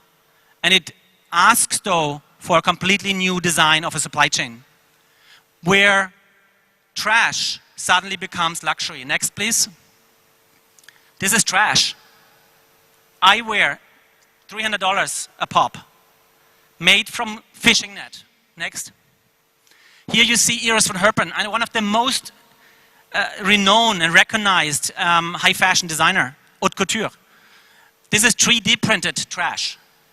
Next. We are even printing furniture now with trash. Next. Protection gear against COVID. We printed thousands of visors with robot technology. Next. Zaha Hadid chair, printed with an industrial robot. We can print anything. We could probably print the building with these robots. Next. Trophies for fashion industry. So what we did is we used the trash and put it into epicenters of society, like acupuncture spots, changing the perception of the creative leaders on this planet, changing it towards a redefinition of waste. Next. Next. So what does that mean? Air means that we're taking care of the past through recycling, knowing the bad materials are bad materials. Even recycled plastic is bad material. The act of removing it is good. The act of not making more plastic is good. But the material itself stays the same. So that's dealing with the past. The future, though, is in collaborating with nature. The future, and that's why I believe in India. Because you have a deeply rooted understanding of the power, the healing power, the ingredients that come from nature. I believe that can be reactivated way easier than, for example, in my country, in the United States of America. You can combine two worlds of human technology and nature. Because the future is owned by green chemistry, biofabrication, but yes, also by digital, and I explain why. I'm nearly done. Next chart, please. Bacteria, algae, yeast, fungi, mammalian. These are the factories in nature that grow my skin, that grow my hair, that decide over the color of my eyes. Why are we creating substances that are toxic? When nature has billions of years of research and development to show us how to develop a perfect packaging. The peel of a banana, the skin of a grape, a coconut. This is packaging, high-tech packaging. We are just not there yet because we have been too busy celebrating our human-made alien matter. Next. This, for example, is a shoe made with a biofabricated spider silk. The upper is not plastic. It's theoretically spider silk, but made in a lab. Next. This is leather, grown by proteins, not touching an animal. Next. So what we did is, World Bank approached us and said, we want to see how we can help you to scale this into every country on this planet. How can we combine our power with yours? How can we learn from you? How can we deploy capital differently? And we started a program together. It's called Clean Rivers and Seas. And India are actually part of that. Because the South Asia region, through a vehicle called SACEP, is our collaboration partner next to the World Bank. Next, please. And the idea is to go to countries, find the right players, find the innovation power, the environmental superheroes in a country, work with them, equip them with knowledge, equip them, learn and update the tools. And that means collaboration management, interception operations. What's the next level of recycling? Fundraising, communication. Next, please. And implement our strategy, our different areas from education, communication, direct impact, material science, and product vision. Next. Next. Into a new form of recycling, where there are no trash pickers anymore that live for bare minimum, which have to live on dumpsters, on dump sites, which are not able to feed the kids because they're getting $1 at home per day. Next. But where everybody who's out there collecting part of a community, taking care of insurances, solid salaries, and growth opportunity. Because people who are out there cleaning up our mess should be celebrated. They should have career options. They should not be exploited. Next. Next. Next.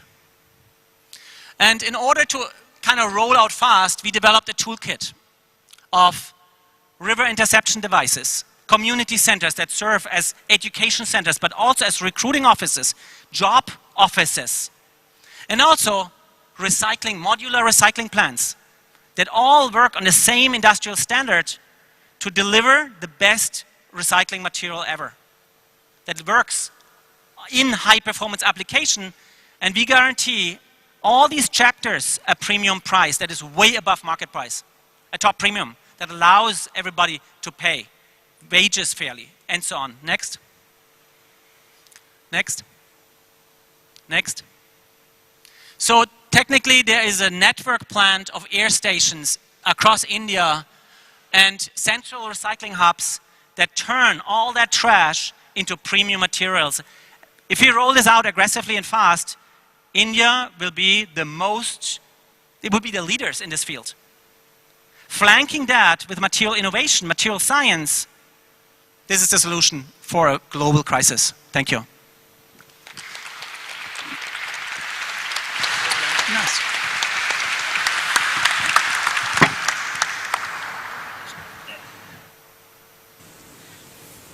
Thank you, Cyril, for that inspiring presentation. I would also like to mention at this time that we have transformative individuals like Cyril, Eric Solheim, and others on our Global Leadership Council of the Global Alliance for a Sustainable Planet. What we want to do is, of course, sounds a little ludicrous at this time, we want to produce $1 trillion in development impact in the next 14 years. Because there's that wonderful saying, but for a deadline, 99% of the work will never get done. So we have a deadline. By 2035, the Global Alliance for a Sustainable Planet wants to produce $1 trillion in development impact. And for that, we need to work together, create virtuous partnerships. We have vested interests and we have partnerships that don't work because it's all in self-interest. So to get out of the vicious circles and to be in a virtuous circle where you bring ideas like this to countries like India. You must have heard a lot of these announcements now, net zero, I'll be net zero by 2060, I'll be net zero by 2050. Corporations and countries are falling over each other. Not a bad thing, but the devil is in the details. Net zero is not zero, because there's no country, especially industrial countries, nobody can actually get to net zero without buying offsets. Because these are countries producing for the rest of the world. They're not producing for their populations. So a highly industrialized country to get to net zero would really need to buy offsets. And where are those offsets going to come from? Therein lies the tremendous opportunity for India. India actually only produces about 3 gigatons of carbon emissions in a year. That's a lot in absolute terms, but in per capita footprint terms, it's little. India's per capita footprint is only 1.9 tons, whereas the global ideal average, where we need to get to be sustainable, is actually 2.1. So by that metric, India doesn't need to act. But that's a very, as Cyril will tell us, that's the past. We need to see the opportunity for what it is. So if we innovate our way into being sustainable, being able to provide clean air for our population, and currently we have the dubious distinction of having the 21 worst cities in the world in terms of air pollution in the list of 30 cities. So we are 21 out of 30 worst cities in the planet. That's not a distinction I am proud of as an Indian. But that's the story of the developing world. The bigger you are, the challenges are equally enormous. And that is why we need to look at the opportunity for what it is. If we innovate our way out of this, we'll not only be a very prosperous country, but we will also be the one that is providing offsets to the rest of the world when they need it. So this is not about mitigating for the Americans whose per capita carbon footprint is 16 tons. This is about we being the global marketplace for sustainability. And that's a distinct possibility. And that's why these kind of partnerships could be so transforming. Let me, before I invite the audience for a few questions, I think it's very important to go back to the Honorable Minister and ask, do you see an opportunity here, Honorable Minister? Please. For India? For India, when you listen to people like Cyril. Absolutely, because what we saw out there was magic, creating value from waste. And for someone like, all of us who've been wearing the Adidas Parley shoes, it's something to be really awe-inspired that what you see as trash on a beach or in a garbage dump, you can be wearing it the next day and actually be proud of it. I think that is one inspiration.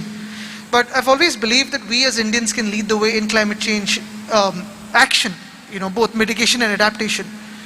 A, because we need to. You must have seen with COVID, and as we see with climate change, just like COVID, isn't going to target countries saying, okay, you are highly developed, you've been responsible, we're going to target you. You are less developed or your carbon footprint is lesser, we're going to target you. I think the biggest thing about climate change is it's going to hit hard around the world, and we'll be probably hit the hardest because of the migration, because of women that you'll face climate change, because of farmers who are facing climate change crisis every single day. But as Indians, at our core, we have been nature worshippers. We've worshipped rivers, we've worshipped energy as fire, as thunderbolts, as lightning. Every element of nature has been worshipped by our forefathers, our ancestors. For us, what happened is the same sort of worship when we got it into our homes, into our temples or prayer places, we started polluting what we worshipped and we started worshipping idols. If we just realize that worship is keeping these elements of nature clean, if we realize that it is in us to actually pray, protect, preserve, and really worship these elements of nature, I think we can lead the way. And for us as a population of 1.3 billion, imagine the carbon footprint we can have on the world if we don't do anything, and imagine the positive impact on the world if we do something.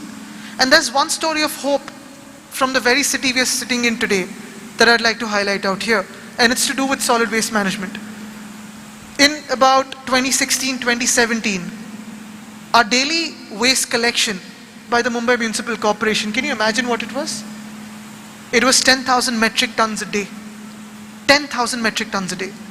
Back then, our Municipal Commissioner, Mr. Ajay Mehta, our Mayor, all of us got onto this mission saying, let's start off with pushing people to segregate their waste. We cannot collect 10,000 metric tons of waste every single day and take it to the garbage dumps. At a certain point, we have to get rid of the garbage dumps from a city. As a city, we cannot have dump yards. In that year, from 2017 to about 2018, about 30% of our housing societies and our bulk generators like restaurants, hotels, corporates, offices started segregating their waste. In a span of a year and a half, we've come down back then from 10,000 metric tons a day to about 6,500 metric tons a day. And that gives me a lot of hope. That gives me a lot of hope. And I think if we start off, like I said, creating habits for our own selves, we as India can lead the way. Thank you so much. Wow. That's really inspiring because, when you reduce solid waste at that scale, it reminds me of plastic, A very interesting factoid. We actually put out about 300 million tons of plastic into the atmosphere, the landfills, the oceans, every year. 300 million tons is also the weight of the entire human biomass on the planet. And we actually are constant. We are 300 million tons. We don't add every year. We perish, new people come in. So we have been 300 million tons for a while. But we have actually put out 9 billion tons of plastic out into the atmosphere. So there is no way you are going to convince me that plastic is good. It isn't. We really need to innovate our way out of this mess. Because if you have a credit card, I would actually recommend that you take it out and start eating it. Because if that is offensive, you're actually eating one credit card worth of microplastic every week. And if you consume more, you're actually consuming more credit cards every week. And that's proven data. It's not speculation. That's how bad the situation is. Let me stop there and invite the enlightened audience. If you have any questions, we have a few minutes. So please raise your hand and somebody will get you a microphone. Please identify yourself and kindly ask the question.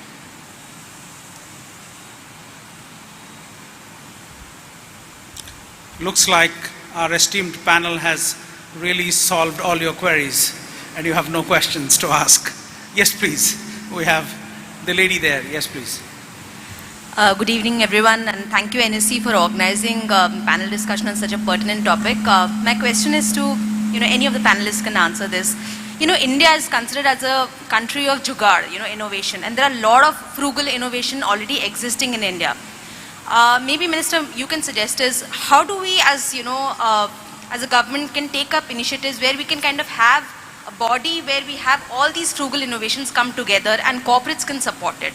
We do have a lot of eco-social entrepreneurs here in India itself, like how the wonderful work that Cyril is doing. Many of eco-social entrepreneurs are there. How do we get them together? Is there a way to run an accelerator? Can we look at something like an incubator running here? Thank you. That's a great idea. In fact, just yesterday, last night, one young Indian has won the Earthshot Prize. And that's something which is quite incredible. And that's again an innovation for something that he did for stubble burning, that the farmers would be able to burn the stubble without emitting smoke into the atmosphere. I think that is something which is fantastic.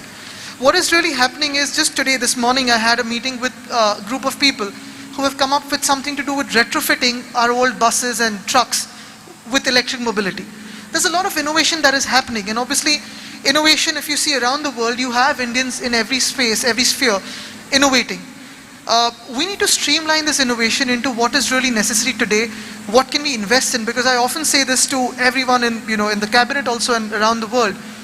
Just last year, one single year, if you take for Maharashtra, we spent 14,500 crores on compensation for urban and rural areas because of climate change emergencies, be it hailstorm, be it cyclones, be it unseasonal rainfall, extended rainfall, all of it.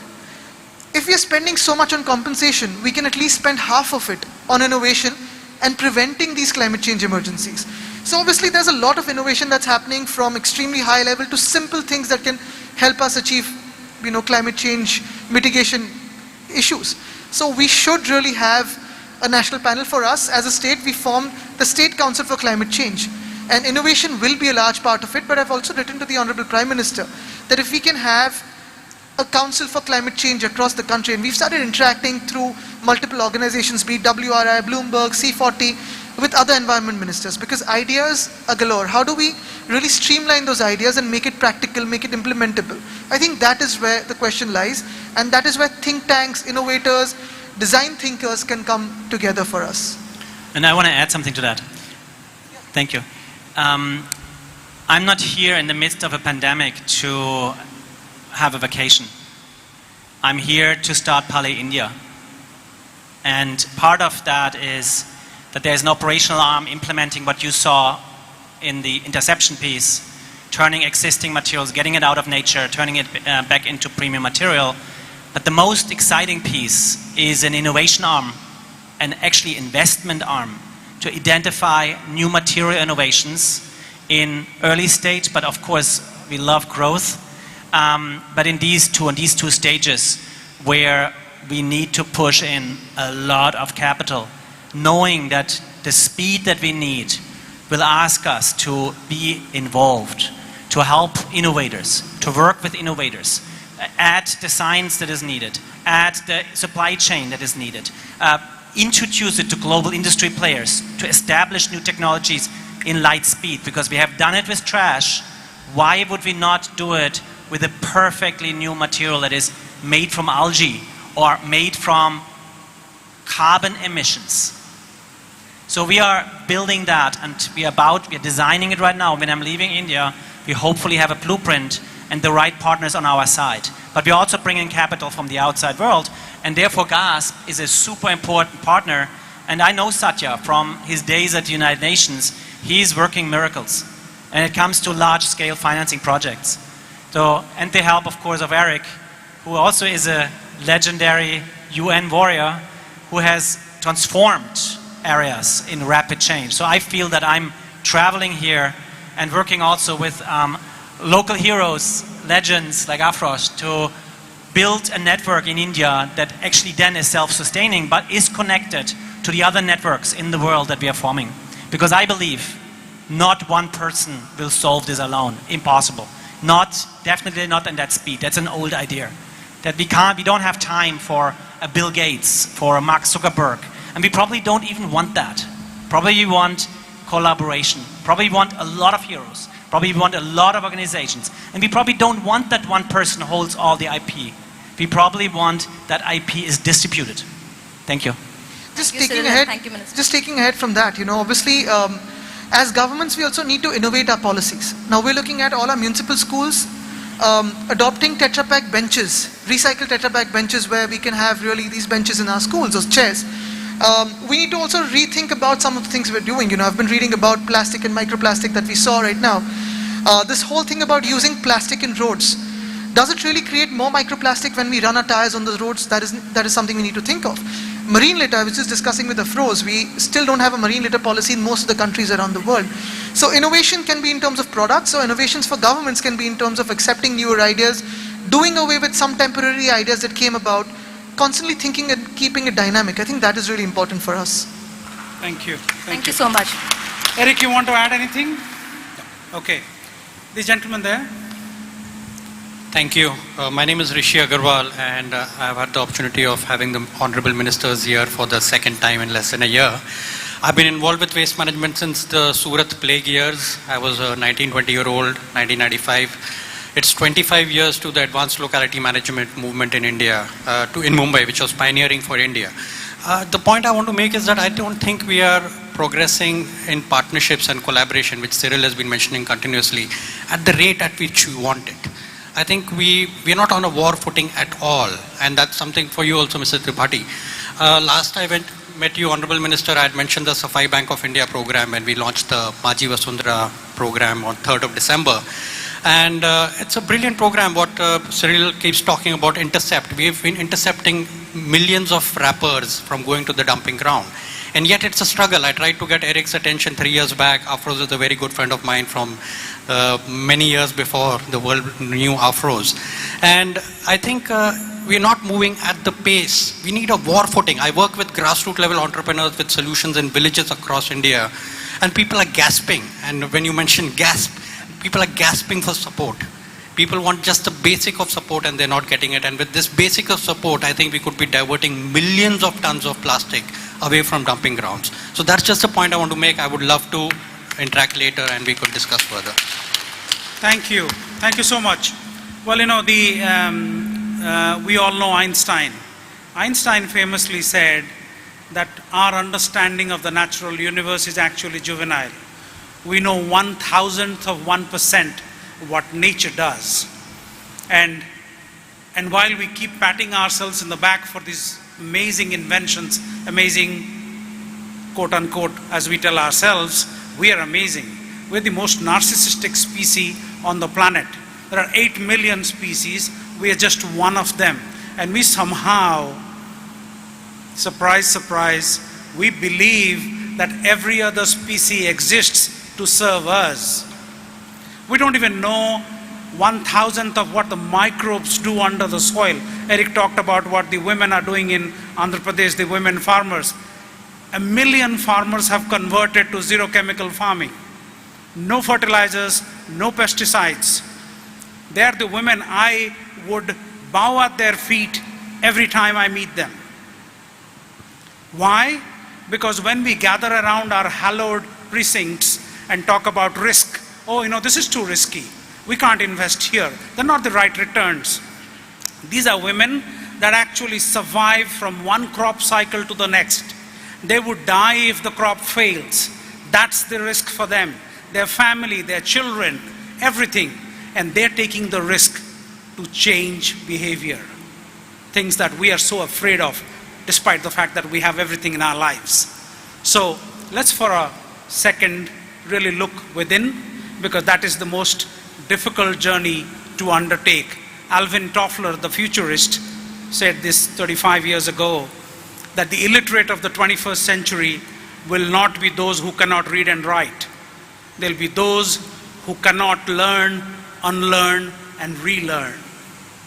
We really need to find it within ourselves to relearn, otherwise we are doomed as a species. Thank you. I have just one last question. Can I ask? Oh, you? we still have a question. Sorry Hi. about that. I'm Soumya. I work with this firm called Avishkar Capital. It's an impact fund manager.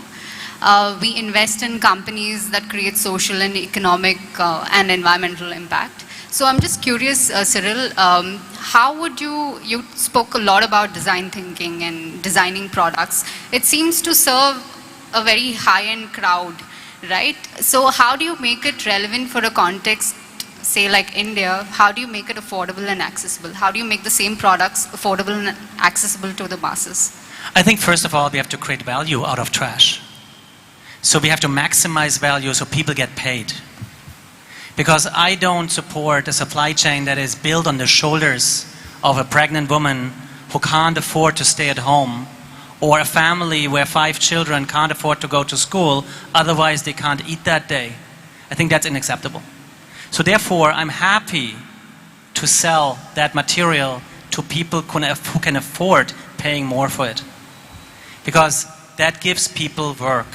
That protects them every day. That gives them safety. That gives them insurance, a passport, a bank account. I think that is, I'm not Robin Hood, I'm not saying that.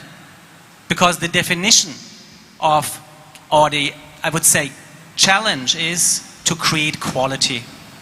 And the moment you're establishing a system and you are introducing new methods, at some point you are hitting a critical mass where the prices are always going down. And you experience that yourself with the internet. At the beginning it was expensive. More and more and more now. Now you have the cheapest internet in the world and probably the best. I downloaded my 200 megabyte presentation short before this stage presentation here. Couldn't have done that somewhere else. On my phone. Or actually later they helped me here. I would say every new technology comes at the beginning with a higher price. That's what it is. And some people take up these costs because they want to be the first one to present it. This wears out after 1 or 2 years, sometimes 3 years. And then it's just democratized. That's how I see it, and that's what we're experiencing. I mean, you're looking at Palais, Adidas now. You don't even see any more price difference. You can still say, this is Adidas sneaker. But you know what? The sneaker that is being sold for a third is probably made in the same production facilities. They just sell directly to the consumer, or they don't invest into the brand. I don't believe that the big markups that the brands have need to exist. I don't believe that a material that costs probably 5 to 10 cents for a shoe makes that big of a difference. I don't believe in it.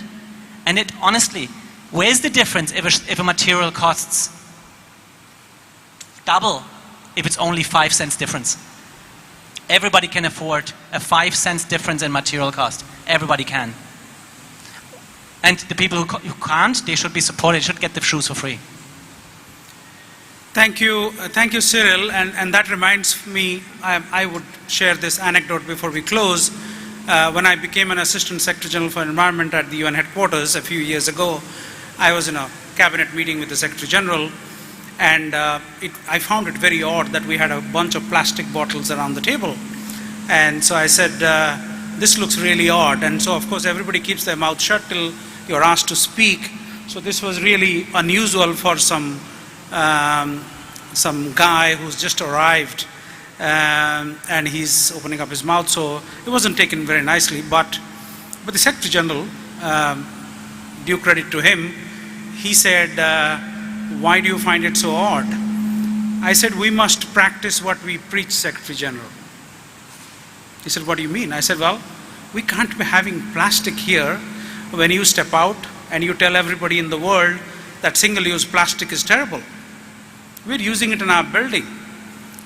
You know what happens? Then we have the Under-Secretary General for Management sitting there, and then she points out, well, you know, we tried this and it didn't work. And why is that? Because all the canteens are given out to contractors, and so they think the price is unsustainable. And I got the stimulus because Cyril mentioned this. So then the Secretary General persisted. He said, well, what would it cost more? And the Under-Secretary General for Management said, well, 2 cents more. I just laughed. And it was so undiplomatic. And then they all looked at me in the room, and I said, you know, gentlemen, we actually get salaries that are the best in the world. because the UN salaries are determined by something called the Noble Mayor Principle, which is that the salaries should be in comparison with the best of the government salaries in the world. So take Singapore, take Europe, take United States, because citizens of every country should be able to come and join. So if you have a petty salary, you're not going to get people from the resourceful countries because it doesn't make economic sense. So I said, we get the best salaries in the world for civil servants, and we are having a conversation about 2 cents more for a plastic bottle that we are telling the whole world to avoid. And of course, a few months later that went out, things changed, and then they had a big banner outside saying, it's fantastic, there's no plastic. So someone needs to stand up and speak. Someone needs to question, even if it is uncomfortable. So those of you here today, when you go back to your corporations, your organizations, please, please, please, see the opportunity for what it is. Start asking questions, because your life depends on it. Thank you.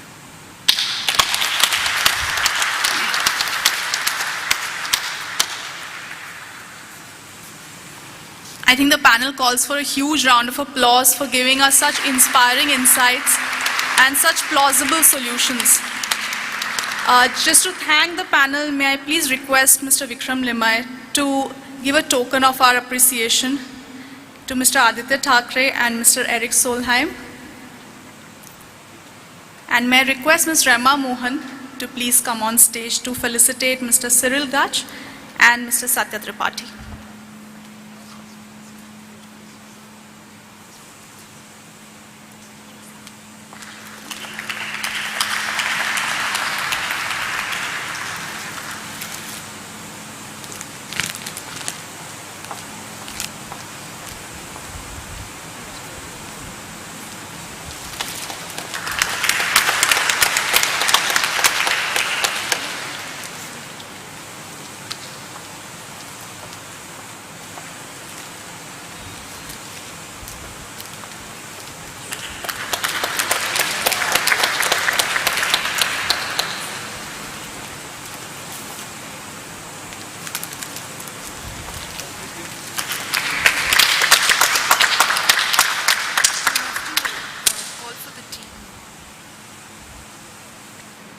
Can I have the NSE Foundation team also on stage, please? Just have a...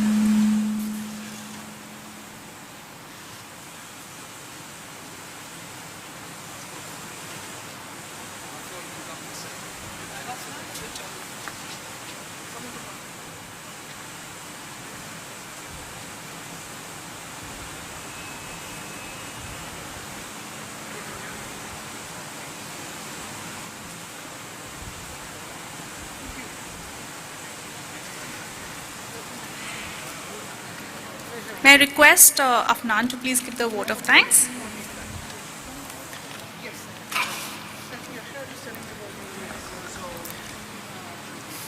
Good evening.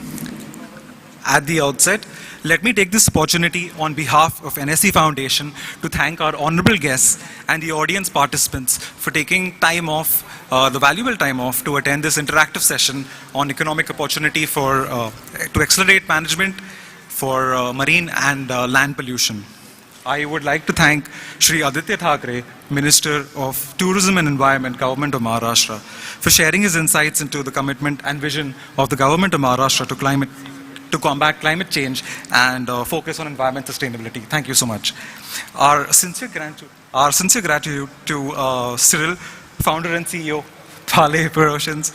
We are so inspired by his work in the field of marine waste management and his valuable insights that are vital for the success of such projects and laying the path ahead for the global community to take this initiative as a call to action. Thank you. Our appreciation to Mr. Eric Solheim, former Executive Director for the UN Environment Program, and Mr. Satya Tripathi, Secretary General for the Global Alliance of a Sustainable Planet, for helping to co-host the event and moderating the panel discussion really well. Thank you so much. Also, last but not least, my gratitude to the various institutional relationships of NSE Foundation that have made this event possible, that is GASP and UNICEF. Thank you so much. We look forward to taking these knowledge series forward in the larger interest of environment sustainability and water management, which is fundamental to life. Last but not the least, our appreciation of the teams at NSE that have worked tirelessly to put this event together. Thank you so much.